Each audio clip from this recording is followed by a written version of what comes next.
Welcome guys on my YouTube channel. Serial drama बात करते हैं तो जूलियट जड्डी के आने वाले अपकमिंग एपिसोड की।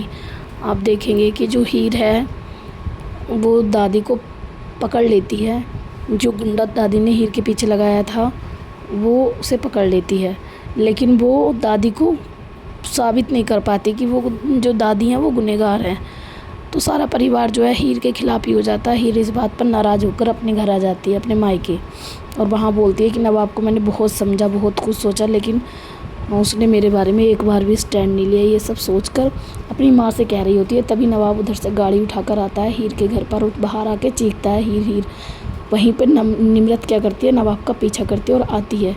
जब नवाब बार बार चीख रहा होता है तो हीर ऊपर से बोलती है कि नवाब चले जाओ, मुझे कोई बात नहीं करनी। तो नीचे जो हीर का भाई होता है वो बोलता है क्यों जीजू, रात में इतना शोर क्यों कर रहे हो, अंदर आ जाओ। तो हीर मना कर देती है और नवाब फिर अंदर नहीं आता। ये सब निमरत देख लेती है। तो निमरत को पता लग जाता है कि जो हीर है और नवाब है वो पहले से ही शादीशुदा है। फिर उसके बाद निमरत घर चली जाती है और हीर नवाब जो वहाँ का उस मोहल्ले का जो चौकीदार था वो नवाब से बोलता है कि क्यों शोर मचा रहे हो।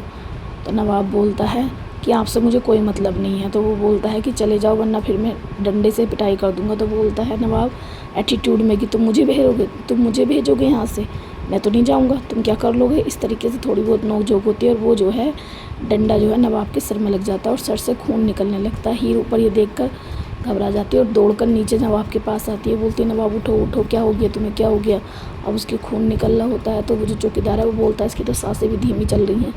फिर उसे हीर पानी वानी पिलाती है, नवाब को घर लेके जाती है और संभालती है। उसके बाद नवाब होश में आ जाता है और सही हो जाता है। दूसरी साइड निमरत जो है दादी से बोलती है घर जाके दिलेर से कि आपको कुछ दिखाना है, मेरे साथ चलिए। और उधर से कार में बैठाकर दिलेर को निमरत जहाँ पर नवाब और हीर की आपस बातें हो रही होती हैं वहाँ पर लेकर आती है। वहाँ पर नवाब क्या हीर को चूड़ियाँ पहना रहा होता है और हीर की मांग में सिंदूर भर रहा होता है। बोलता है कि हीर अब तुम्हें किसी से भी अपनी आइडेंटिटी छिपाने की ज़रूरत नहीं है, मैं सबके सामने चीख चीख के बताऊँगा कि तुम मेरी वाइफ हो। ये सब बोलती है। उधर निमरत दिखाती है दिलेर को कि देखो आपकी जो पोता है नवाब और हीर पहले से ही शादीशुदा हैं, वो दोनों पहले से ही पति पत्नी हैं, जो आपसे छुपाया हुआ था। ये सब देखकर जो दिलेर है वो बहुत गुस्से में आने वाली है और गुस्से में आकर वो हीर के ऊपर बंदूक तान देगी। अब देखना इंटरेस्टिंग होगा गाइस, क्या हीर बच पाएगी या नवाब बचा पाएगा।